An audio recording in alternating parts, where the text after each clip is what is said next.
Okay. Okay, welcome everybody to the meeting of the Planning Board and Zoning Board of Appeals. In fact, it's actually just the Zoning Board of Appeals tonight, because that's our only application. We are meeting in person, and the meeting is being recorded and can be viewed live on the village website. And a link is provided on the village website for anyone that should choose to view it remotely. We will have a public hearing tonight, and we will take comments from the public, and people visiting and viewing through the website can click the raise hand button if you would like to make a comment during the open portion of the public hearing, and we will address you when you can. People in the audience, when we open the public hearing, we will provide opportunity for public comments. That will conclude the introduction here. I'll ask the board members if anyone has any conflicts of interest to disclose. I do not. I do not. I do not. I do not. Okay, well, we have one application for tonight, which is 58 State Street, and this is an area variance to widen their driveway. And just as a brief introduction, I got a brief chance to talk to the building inspector. I don't know if he is online, but his interpretation of this, just so it's clear to everybody, is he interpreted the house had a multi-car garage, which allows them to have a driveway up to 18 feet wide. I just need to make a motion to open the meeting, correct?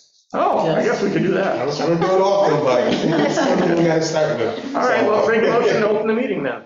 All right. I'll second. All right, Member Loda? Aye. Member Marshall? Aye. Member Shannon? Aye. Member Hopper? Aye. And Chairman Leaster? Right. So my understanding of what is before us, just as an introduction here, is the driveway is being widened to a legal width that complies with code. The only thing that does not comply with code is there's too much impervious pavement on this site. It exceeds the 25% threshold, and that variance is before us today. We're here to consider providing relief from that section of code to the applicant. And as a general introduction to the applicant, when we are looking at these requests, there are 5 criteria we have to consider. And those criteria are whether it will create an undesirable change in the character of the neighborhood or be a detriment to nearby properties. We have to consider whether the benefit sought by the applicant can be achieved by another method. We have to consider whether it is substantial. We have to consider whether the proposal could have an adverse effect or impact on the physical and environmental conditions of the neighborhood or district.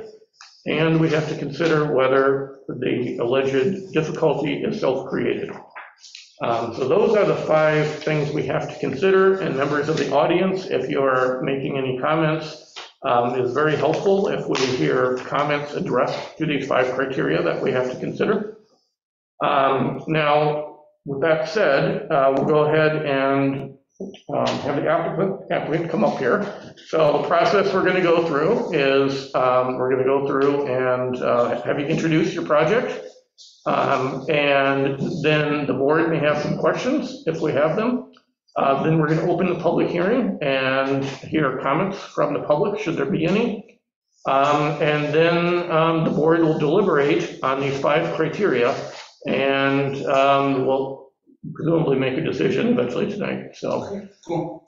Can I start? I'm just going to read out like basically the scope of the project and what it is. Yeah, by all means. So just some things that are helpful for us, just a general introduction to the project and how this helps you, and what you're doing to try to minimize impact on the neighbors and those type of things. So that's one of the main things we're interested in. So my name is Mark Romano. I own 58 State Street, which is right across at the very end of the bridge. There's a dental practice, and then I'm the first residential home that's next to it. So it's a 2-family home located at 58 State Street. I have a 2-car garage where my driveway only allows vehicles to be parked in a single-file manner. If you're facing my home, I'm looking to widen the driveway on the right-hand side from my concrete walkway to a street sidewalk approximately 4 feet. Total square footage of my lot is 10,420 square feet. I'm looking to use approximately 88 square feet of my lot, which is a 4 by 22 foot section, and it actually tapers off a little bit, so it's a little bit less, but this will take up approximately 0.084, less than 1% of my total lot.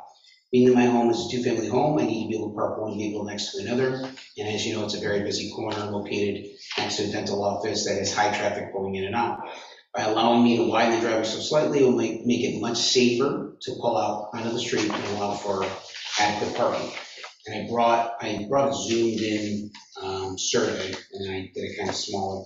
So if you look, it is, and again, I'm only looking to go to the legal width. It is the, if everyone can see that, it's the orange section there. So that would be approximately 4 feet, and then it tapers off to, I think, less than a foot. And then if you look at it on the figure, one view, it's this tiny little sliver right there is all I'm looking to add paving to. I can pass that around if anyone needs to see it. Okay, so you are only changing the pavement in the front yard portion of it, and you're adding approximately 4 feet.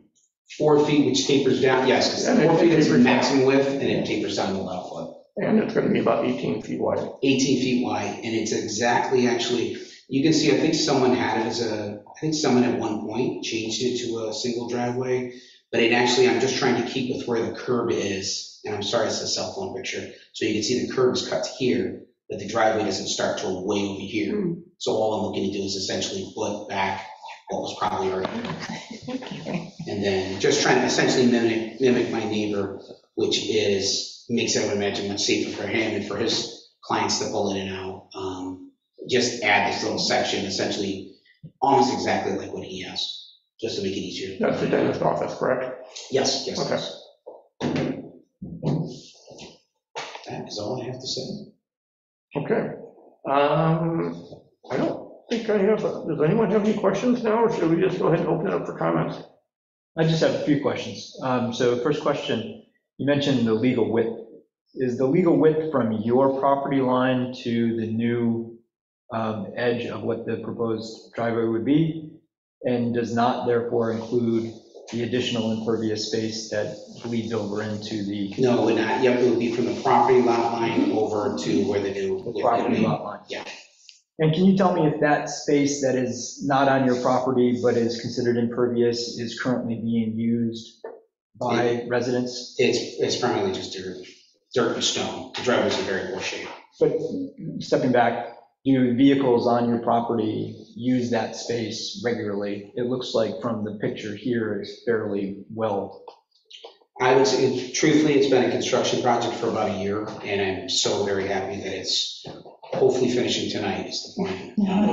The reason I ask is, I know it's not on your property, but the perception from the community would be that it's wider than the legal. Understood. That can all be grass right there, would be the plan.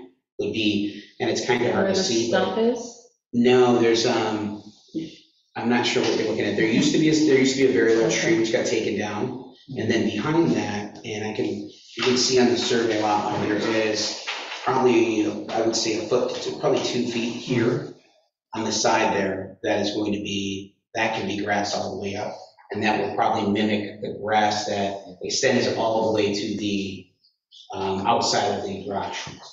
So I have a picture here I took today, and there is, like, there's two driveways, and there is some landscaping strip between them. It looks like it's about 4 feet wide. Yeah. And there's some trees on it around where the house is, and then at the end, it just looks like it's packed dirt where people drive over it. Yeah, Is that fair to pretty say? much, yes. And there's some boulders in there to keep people from driving over it. Right. And what's on the survey map calls it a concrete curb, but it's really just the bouldering landscaping. Probably what it is. Yes, that's exactly what it is. And if I may, is that? Yeah, I'm trying to, Yeah. understand. Okay. So there's a gap, there's two separate curb cuts, there's a landscape strip between them. So in essence, the driveway includes at least usable space, what is likely to be part of the dental office. That space. I would say that my lot line actually, yes, does cut over into my property lot line would extend where, so essentially, yeah, it's using part of it's going over, but I believe and I was speaking to the owner of the dental office, and I believe it's there's some sort of easement that was signed with the previous owner that honestly I'm not aware of. For us to allow to be able to use each other's space without having any issues, which I have no issue. And, okay, so there may be an easement on file with regards to your use of that space. There very well could be. I know that I don't plan on paving that section though. My plan was to pave directly to my lot line and then over Right. 18 feet. So this is a question, to the board, and I don't know the answer, maybe you can fill in. If there is an easement to that space and it is impervious, does that suggest that the legal limit of the driveway does in fact and should include that space that is marked impervious that they have use of, while it may not necessarily be on their lot? I think we can only look at what's on their lot. Yeah, you can only look at what's on the Okay, lot. that's what okay, thank you. But you could consider the use of the adjacent driveway in connection with the 5 factors that you consider for the area variance. Okay. Any other questions? Anybody? Dave? I might have some after, but I wouldn't mind hearing from the public. Okay. So let's go ahead and I'll make a motion to open the public hearing at this time. Second? Okay, how do you vote? Aye. Aye. Okay. So the public hearing is open. Let's start by offering people live here to speak. And please raise your hand and state your name and address, and we'll give you an opportunity for comments. After live comments are received, we'll go and solicit online comments from the village website. So let's go ahead and, anyone like to comment? Okay, John, you raise your hand first. John Limbeck, 62 State Street, and I'd like to predicate my remarks with that I'm a former trustee, member of the planning board, member of the zoning board of appeals, member of the architectural preservation review board, and I was a building inspector and CEO for 2.5 years. Before I get into my remarks, I've got 2 questions about the application itself. It was accepted, and the owner is listed as Dwell Rochester. The applicant is Mark Caramani, yet we heard tonight that the owner is Mark Caramani. And secondly, if the code enforcement officer has already deemed this to be a 2-car garage, it doesn't need a variance for an 18-foot wide driveway. He's already made that determination. Yeah, I'm sorry, I'll let you speak. But, and this application is seeking a 0.8% increase in the impervious coverage of 58 State Street.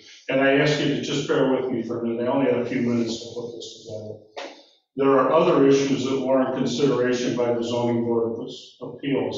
Specifically, this property is purported to be a 2-apartment Airbnb. If this is the case, it technically becomes a commercial operation, even in lieu of the determination that there is no difference between long and short-term rentals. Secondly, as a commercial operation, a completely different set of parking regulations becomes required. If the commercial operation is rejected, our current code includes several specific requirements that were not addressed in the variance request. And I differ a little bit from the 5 criteria because I think the code requirements are going to govern. Specifically, the variance request 210-20D driveways, parenthetical 3, a 1-car garage, which I would still argue based on the way that this is configured, cannot exceed 10 feet in width. Parenthetical 5, no portion of a front yard area of any lot shall be covered with non-growing surfaces. Parenthetical 6, it shall not exceed 12% of the total square footage of the lot. That's for the driveway.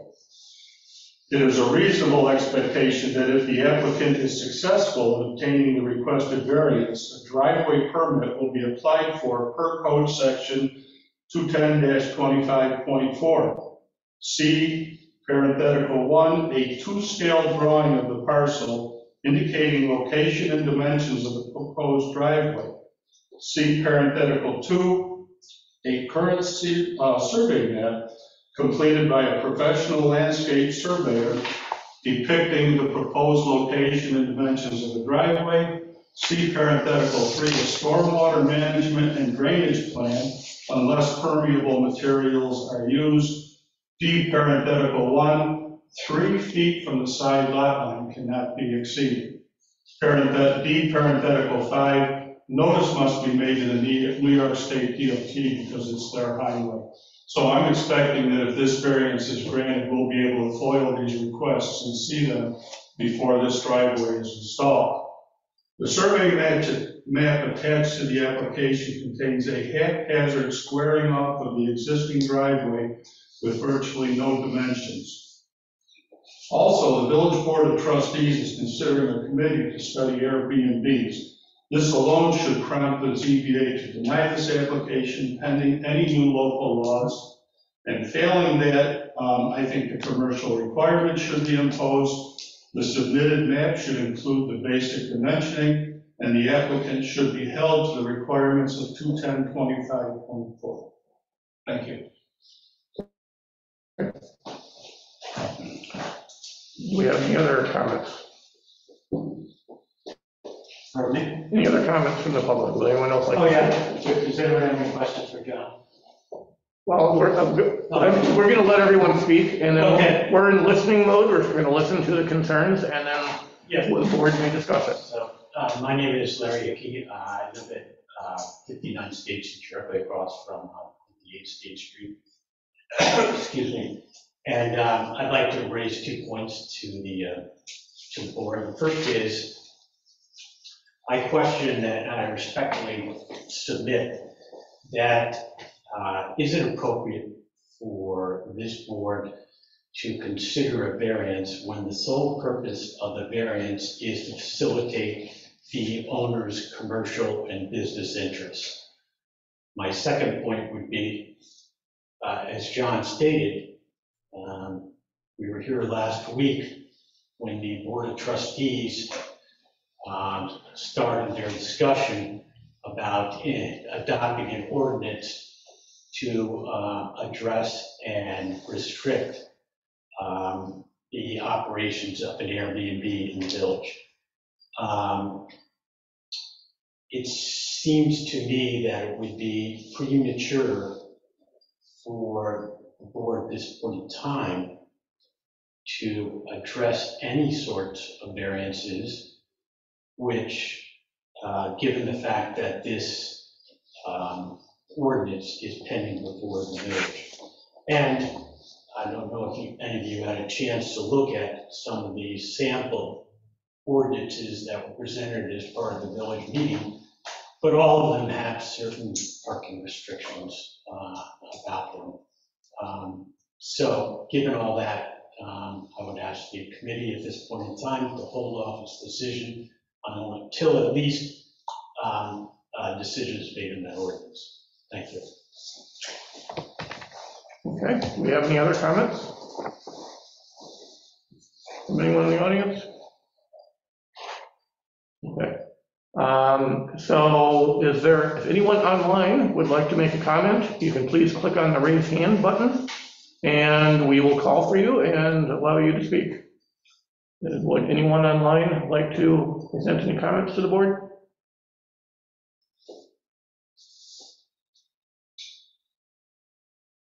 Anybody? Well, we have one person, they have not raised their hand yet. Okay.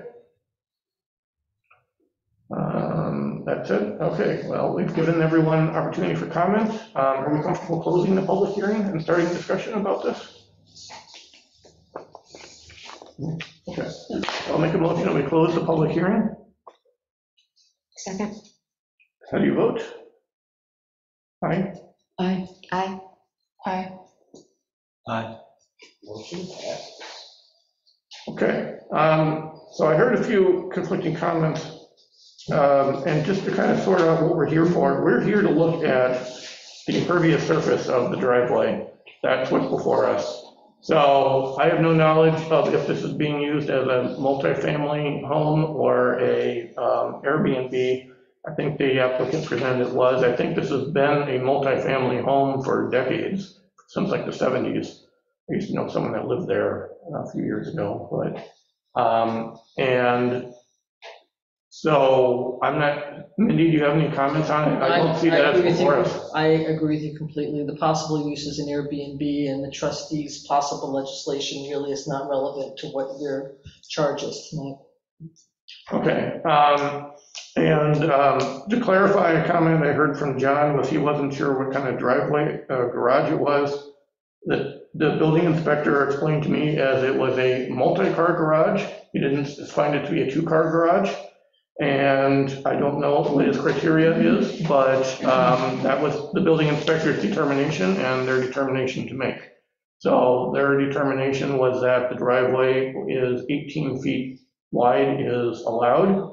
And the only code issue is, per the building inspector, is the lot coverage. Now, Mr. Limbeck, I know you made a few comments about other code concerns. That is the only code concern that is before us.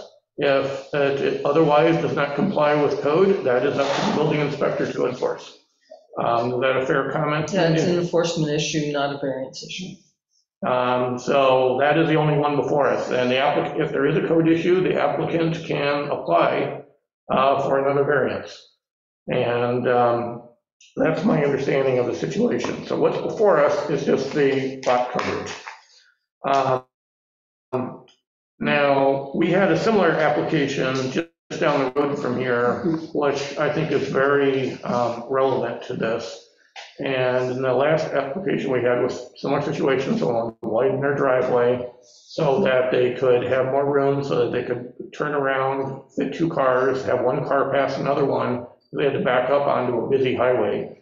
And I see that as still a very relevant concern here. We have a street that has no on-street parking. It's a highly busy road, it's a state highway. So I'm thinking very much along the lines with that other application, that we found it reasonable to provide some relief to have a wider driveway to just work with the unique circumstances of the property on a busy road. Point of clarification, Mr. Chairman. You just stated that the width of the driveway isn't an issue, so relating to a former application where widening was the main purpose is irrelevant. You should be just addressing the impervious surface. This is not a debate. This is not a debate. The public hearing has been closed. Okay, okay. So that was what we looked at for a prior application. And it was on the same street, just a few doors down from this one. Did anyone have any other questions, or do we want to start doing some deliberations on this? I don't have any other questions. Questions for the applicant? Right. Any discussions, any questions for the applicant? Question for the applicant. Would you consider it to be a two-car garage? Oh, definitely. It's a 16-foot door, I believe. And question for Justin. Does our code with regards to a two-car garage have different width requirements for driveways? Yeah, if it has a one-car garage, it has one width requirement, and I believe the term in the code is if it's a multi-car garage, it has a different term. I don't have the specifics of that, but I know I discussed that with the building inspector, and he found the width to be legal, but the impervious surface not to be. Okay. And then the only other question, the 3 feet from the prior lot. This driveway obviously is not 3 feet from the lot line. Does that, in no way, I guess, I just go back to the perceived width from a resident's perspective in that front and the utility of that space creates a visual width that is different than the actual lot width. And from the perspective of lot coverage, maybe it has no bearing. But from the perspective of the residents, right, who live in the community and the width of that driveway that has use, to me, it seems maybe it's a wider space of driveway coverage than appropriate for the community. Okay, so are you talking about the asphalt that is off across their property line? I'm talking about the space of the driveway that they use as part of their driveway, that, so the driveway already has a perceived wider width to it. Because it's on the neighbor's property. happens to be on the neighbor's property. But, yeah, I mean, what we're really talking about is this little stretch of That's red correct. ink, Yeah. Right, on the east side. which looks fairly minuscule compared to what is existing. And again, we And the can, street, on the street, there's barely any additional. And it coincides with the previous curb cut? Is that right? Yes. so Dave, with your concern is that there's no buffer between the driveway and the neighbor's property? Yeah, So that driveway goes right to the property line? and in fact goes past from a utilization perspective. So the driveway, in fact, if we have an 18-foot requirement, there is probably as much as 20 feet of width. Yeah, but he's not seeking an area variance from the width of the driveway requirement. He's seeking an area variance from the density requirement. Right. Which only pertains to the portion of the driveway on the owner's lot. And you wouldn't be able to have any requirements with regards to an exterior curb or something that's more prominent that doesn't bleed over like that. So, okay. I mean, I think if we wanted to ask for some condition that changes the construction of this or something like that, I think that's possible, but I'm not sure it's practical for the situation here. So just a point of clarification. No So points it will of, be no points of 36 clarification, feet wide. no. This is not a debate. A pavement, This board is 36 now feet wide deliberating. pavement across the We may need to street. ask you to excuse yourself if you keep interrupting them. It's not appropriate for you to speak right now. Okay. So, any other concerns of board members, or we can start deliberating on the actual criteria? So, Okay, so first of all, again, we're keeping in mind what is physically on this property and not on the adjacent property right now. But the first criteria is whether this will create an undesirable change in the character of the neighborhood or detriment to nearby properties. Any thoughts? Anyone want to start? I'm of the opinion that it will not create an undesirable change. Okay. I agree. Okay, any other comments? I took a look at adjacent properties, and I saw that both neighboring properties have similar driveway widths in the front of the yard. So that's what the applicant presented, is a property at 56 State, which is what the opticians are. They have a very similar configuration where it's wider, and that is commercial property. The other property at 60 State also has a similar wide driveway, and as we noted, other houses nearby have wider driveways. Now, it isn't purely, I guess, the width that we're looking at, but also the area. And I know from looking at these other applications that there's all kinds of things going on driveways in this neighborhood. There's long ones, there's wide ones, there's a lot of things going on here. So I personally, I would agree with the other comments, as I see this as the structure of the driveway is consistent with the character of other properties nearby. So I guess my comments generally would be that in the community, the farther you go in granting variances on lot coverage, whether or not it be for driveways, driveway widths, or otherwise, you can have a slow bleed against the neighborhood feel, right? At the expense or for the benefit of, right, vehicles turning around radius, where they could have, for example, in this case, maybe solved it in a different manner or created a different visual. I have a little bit of a concern with the driveway being coming up to the front of a porch and having that extension in front of the porch, right? Across the street, there's two homes that I think have fairly narrow driveways. And so I just want to be careful that we don't go too far, just consistently allowing wider driveways. The driveway looks to be as though it's being used as a wider driveway, bleeding onto different, grass and dirt, or the neighbors. But originally it was a single driveway of single width, right? So I can't, just to speak briefly on the Airbnb thing, I don't think we should make any determination with that in mind, whether or not it's a multifamily rental, short-term, long-term, it doesn't matter. I think from an area of the community perspective, we just want to be careful how far we go down that path. In terms of wider driveways.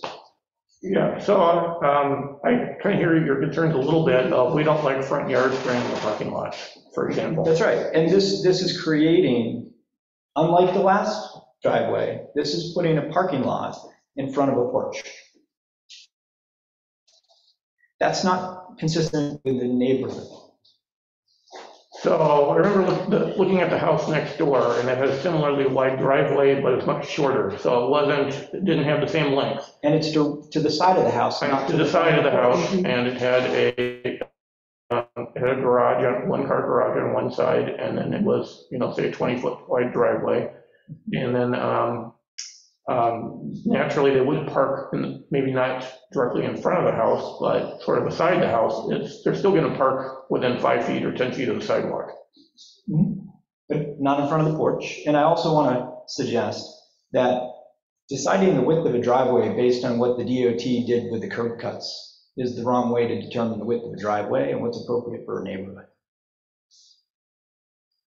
How do people park their cars now?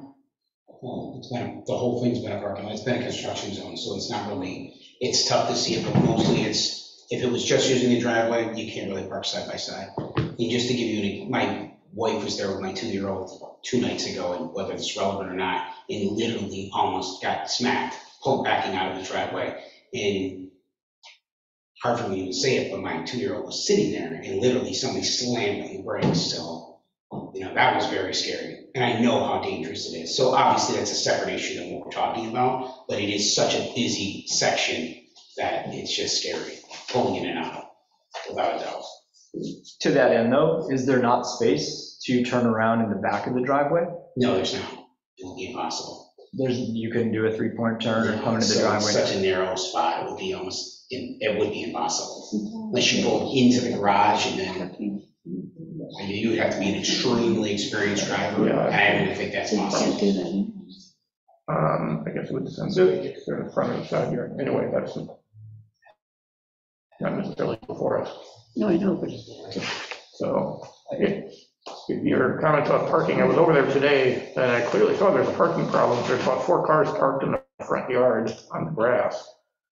That's my point. You're going to park there no matter what. So isn't it more desirable for the neighborhood to have the cars parked on the driveway than the lawn? It seems just practically to make sense How to many me. cars park in a driveway shouldn't determine whether or not the driveway width is appropriate for the neighborhood. If somebody, by that rationale, you could just park a bunch of cars on a driveway persistently over time and then say, I need a wider driveway. But it's not No, I don't seeking a think so. driveway width variance, Right. it's seeking a lot coverage variance. Right, for a very small piece of property. But what they're effectively building is a wider driveway. So In front of a porch. I don't To know of park 2 cars another, in a 2-family home, that makes complete sense. name another house in the neighborhood that has a driveway in front of the front porch. Well, next door is a commercial building, they have that exact. Are you suggesting that you're a commercial property? I didn't say that. You asked, you said another property, is what you said. I did. And that's exactly right. That is correct. it is zoned residential. Well, the property is zoned the same. So is there, correct. They have the options, I believe. So, so your concern is that parking cars too wide with slightly in front of the porch by 4 feet. I don't think, if in thinking about why I'm granting an area variance, I'm thinking about what is going in instead, right? Instead of a pervious surface, an impervious one. I'm definitely thinking about where it's going before I grant it and how it changes the nature of the community around it. And I think in this instance, parking, and there are hundreds of homes in this community that back out onto roads. and busy roads. And one of the things, and I myself live on a very busy road that I back out onto all the time. And that is one of the reasons why, as a community, we pool together our resources to talk with NISDOT about slowing traffic in our neighborhoods. We don't take the speeds in the community and say, because of that, we have to do this on our properties, right? It is that shared experience of traffic congestion, challenges backing out single car garages or single driveways. To me, that create that fabric of shared experience that drive positive change. And the more we do things, for example, such as this, the greater that has a risk of breaking down. Okay. Any other comments on this? This particular criteria?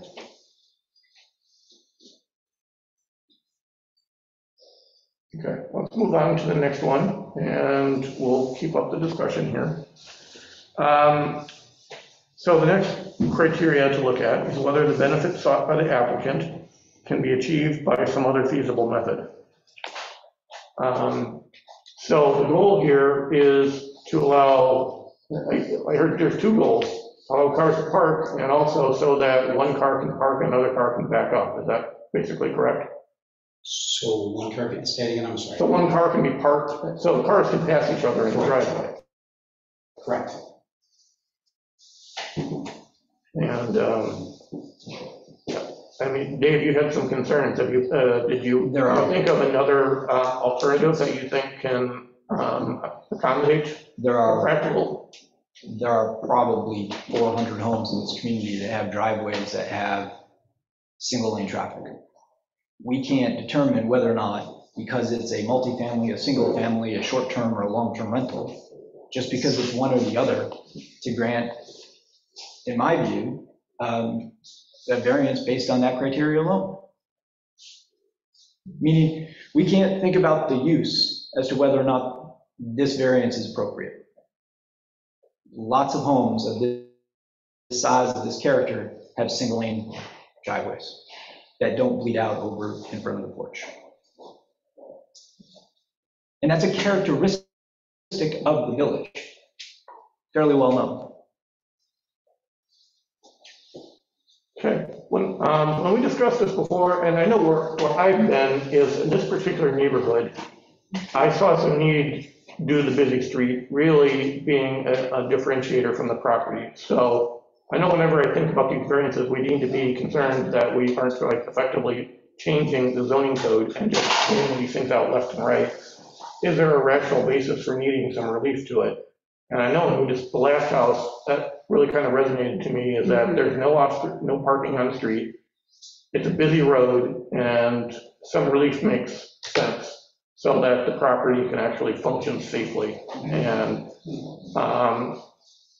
that was our discussion last time. And Dave, I hear what one thing you're saying is the character of this is different because it's a little bit in front of the porch. Okay. I can't really see the desired benefit as being achievable by another method. We can argue that they don't need the benefit, but they're seeking the benefit, and I don't see an alternative to it. Is there agreement on that? Yes. Okay.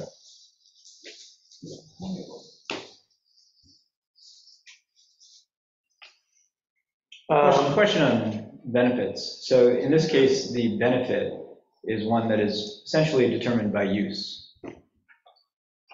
Well, even if it was a single family home, I still see the same problem as wanting cars to be able to pass each other so that you can pull out on the street safely, just like we saw with the last applicant, which was for a single family home.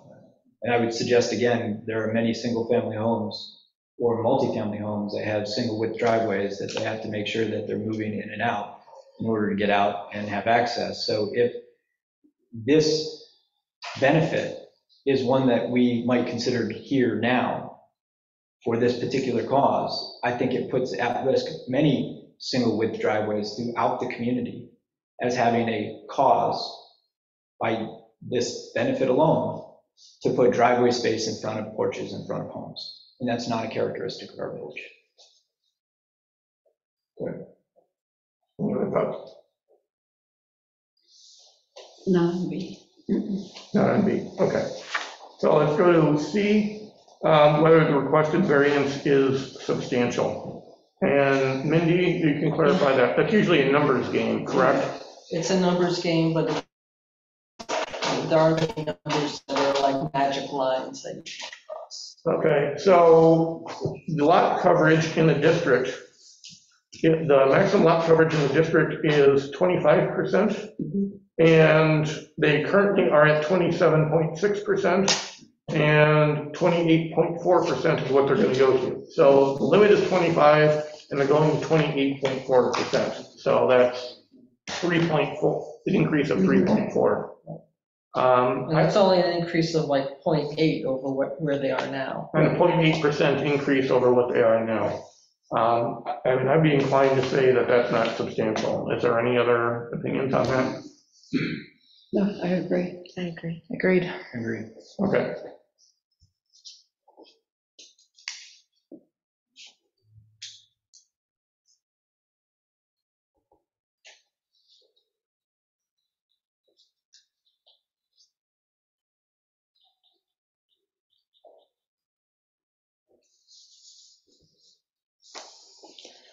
Okay, so the next criteria is whether the proposed variance will or will not have an adverse effect or impact on the physical and environmental conditions in the neighborhood or district.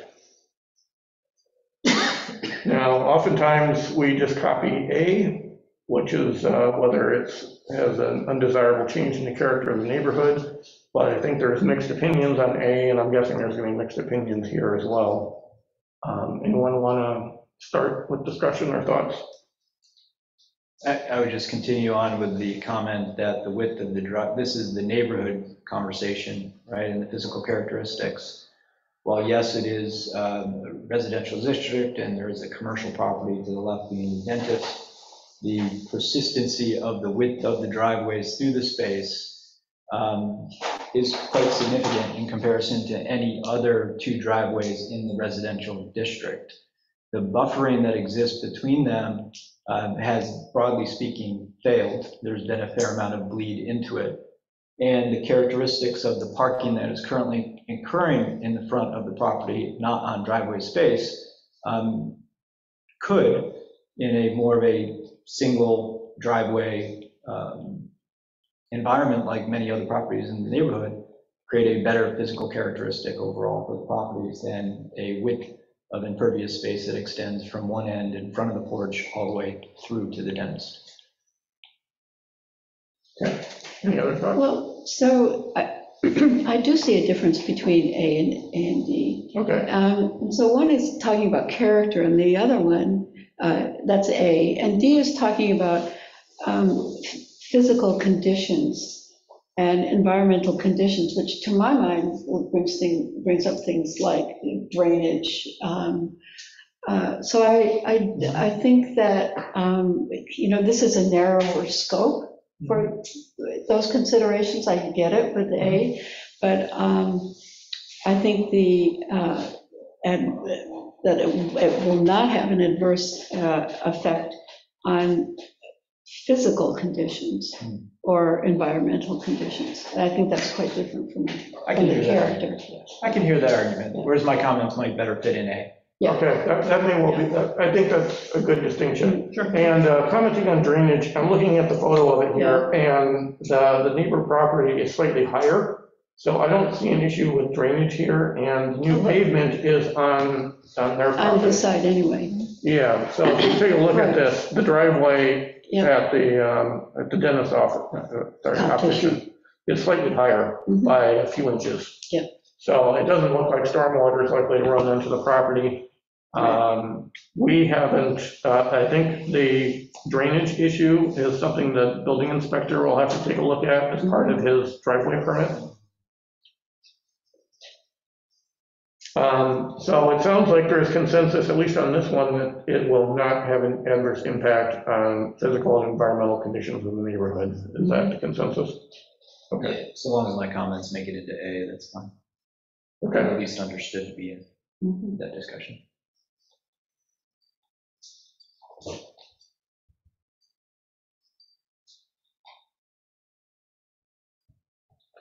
Okay, and the last one is whether the difficulty is self-created. And we pretty much always say yes, the desire for this is self-created. Right. But we don't have to comply with all 5 of these criteria. Mhm. Okay, so there's agreement that it is. So what I've heard here from our discussion is on B, we found it could not be achieved by another method. On C, we found it not substantial. On D, we found it will not have an inverse impact on the environment. And on E, we found it is self-created. And in A, we had mixed opinions. So the opinions I heard in A were that it was similar to driveway widths on adjacent properties, and we also heard an opinion that it was not similar because the driveway is in front of a porch, which is not typical of other houses in the neighborhood. Is that a fair summary? Yeah. Can I bring up something? Well, by all means. So I also live on a state highway in the village, in a very narrow driveway that a vehicle lately has not been able to pull into the driveway. It's so narrow. And so it seems like it gets to a point where kind of physical realities of vehicle size, of maintenance equipment is kind of bumping up against, what we have encoded for many years.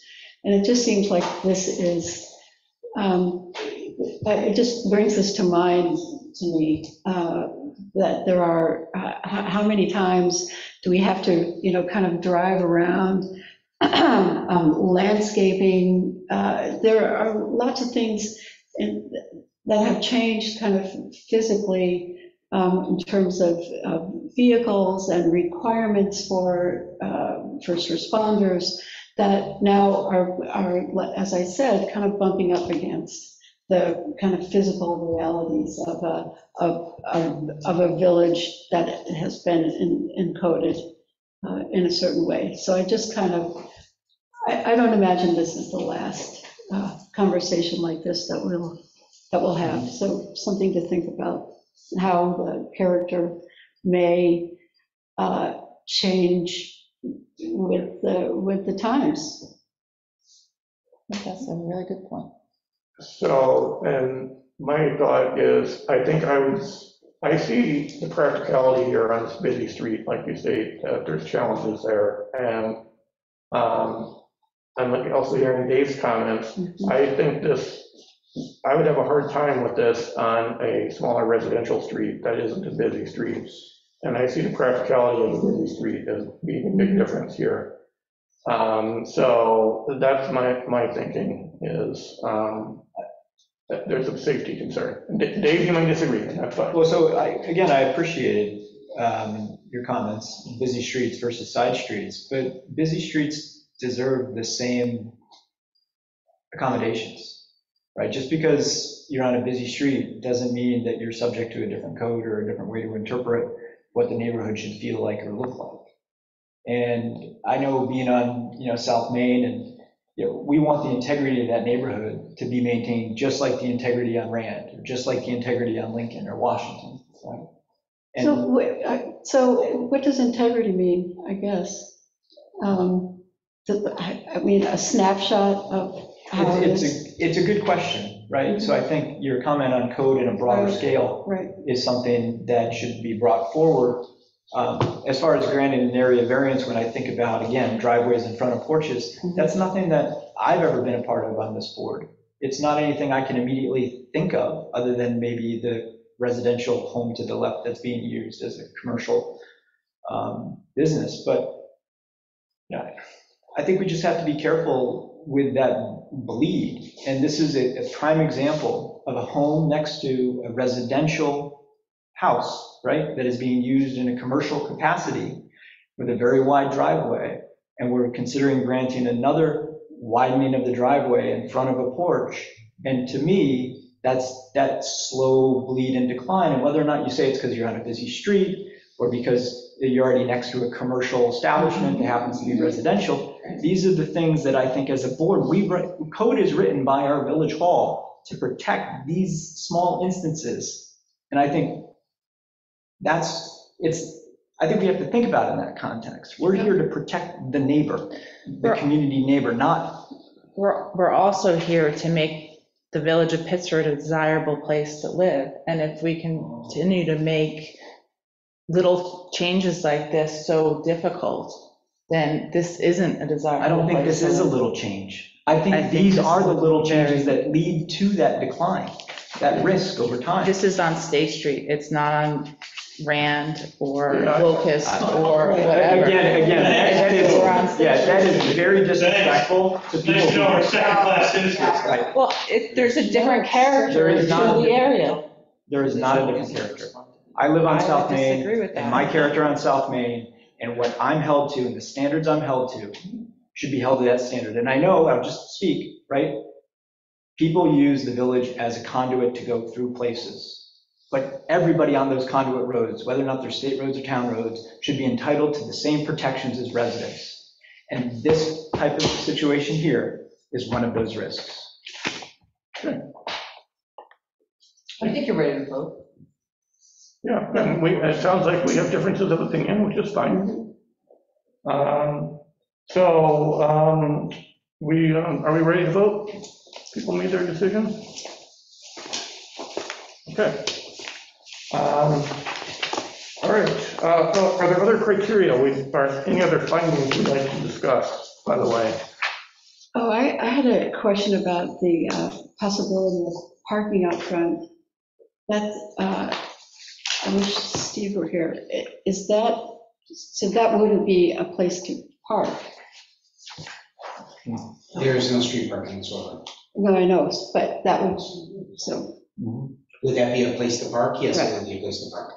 in the front yard. Yeah, well, not the front, but okay, if you'd like to see, yes. In front In the front of the house. In front of The front left corner of the hall. Yeah, and I still think that may be up to Steve to determine if that's legal or not, Okay. the building inspector. I don't think that's up to us. Okay, Although, I don't know.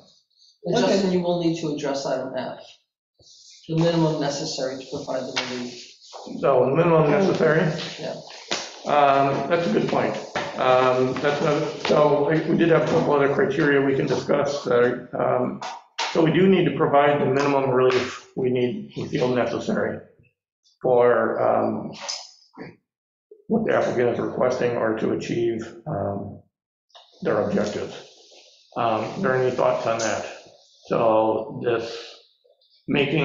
would it make sense to make this smaller? It's the minimum relief likely necessary to create an accommodation for the desired outcome. Whether or not we should grant it for the desired outcome is what I have. And that's fine. And you don't get to F unless you make the first determination that it is. Is that the general consensus, is that this seems to be the minimum needed to provide the relief requested? And for Dave's point, if you don't feel they're entitled to the relief requested, that's another matter. Okay. And then the other thing we can discuss is the physical characteristics of the property. And this, in my mind, is paramount. The busy street, in my mind, is a big concern of me, and I really see that as making this request make a whole lot more sense, given no on-street parking, busy state highway. Any other thoughts from anyone? The simple fact that backing up on a busy state highway slows traffic for everybody else, and you can do it safely, you just have to be careful. And I've been doing it for 5 years on South Main. And it's a benefit to have people backing out on your roads versus not. You can do it safely, it slows down traffic. sounds a little risky. Yeah, I've lived on busy roads before and had some harrowing times getting out when, in different circumstances. But again, these are the reasons why people pool together to talk to the DOT, to slow down traffic, to create medians on the way in, coming from state.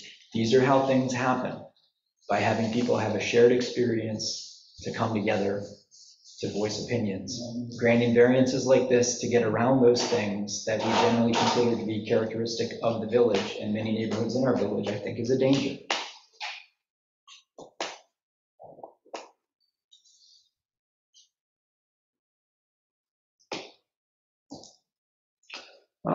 The other distinction here I'm seeing with this property is it is adjacent to commercial property.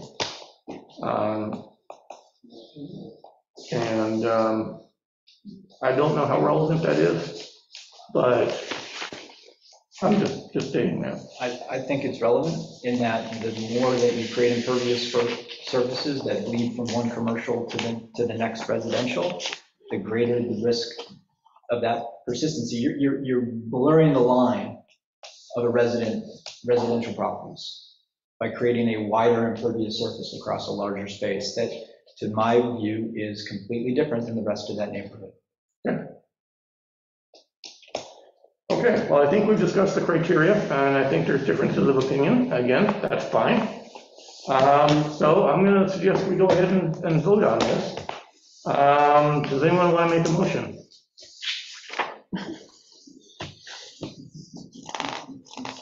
I'm sensing is that there's more people inclined to approve this than to deny it.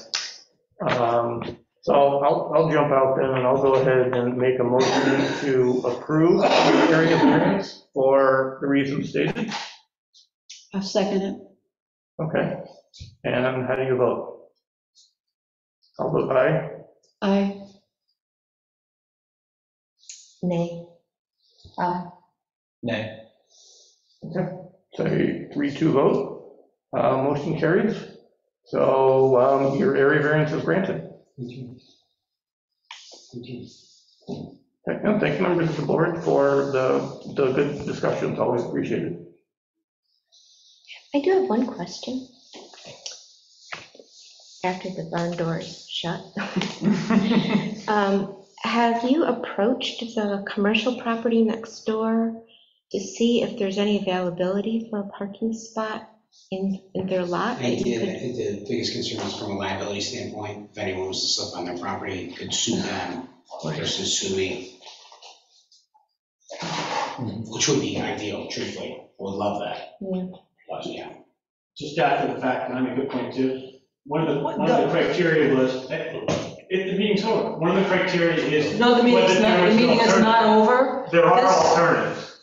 You can make impermeable pavement. You can make permeable pavement.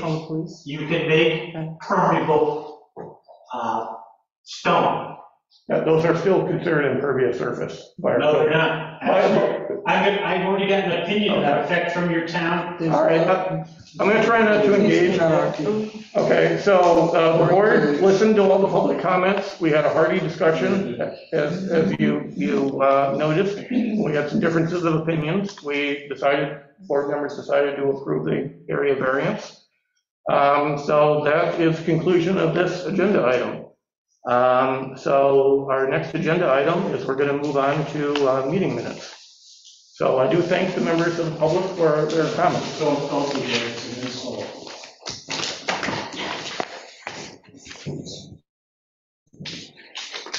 Okay.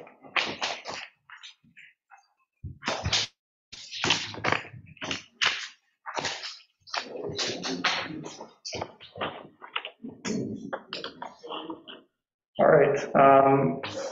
So carry on. Meeting minutes. We had 97 minutes.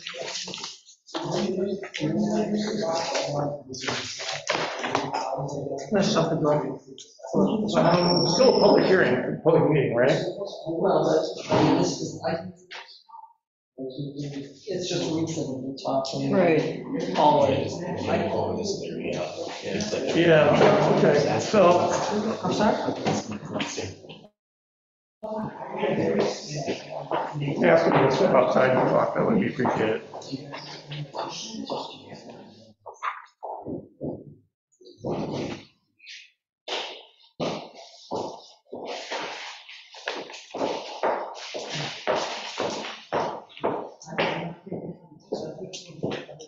Okay.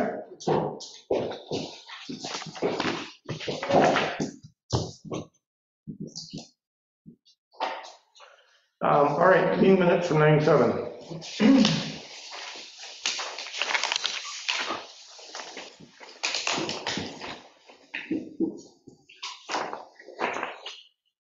Oh, thanks. I didn't have I any. didn't have a comment. Wait, from 9/7? Yes. Yeah, I just did have one question about 9/7. It jarred my memory on August 3rd. I don't know if we've ever approved those. I think We did approve everything. them, we did approve them. Okay. Those are the ones that we had questions on. Right, and then we went into attorney-client and we decided that they were all, that's exactly what happened. And they were signed, did I assign them? Or Kristen signed them? Kristen might have signed Have we them. made a motion to approve them? I don't know if I've seen them, and I don't think we've made a motion to approve them. I don't know if we made a motion to approve them. Yeah, I think we haven't made a motion, though. And I also think, I don't think I've seen the final copy, final version For the minutes? of that particular meeting, after they've been modified or clarified.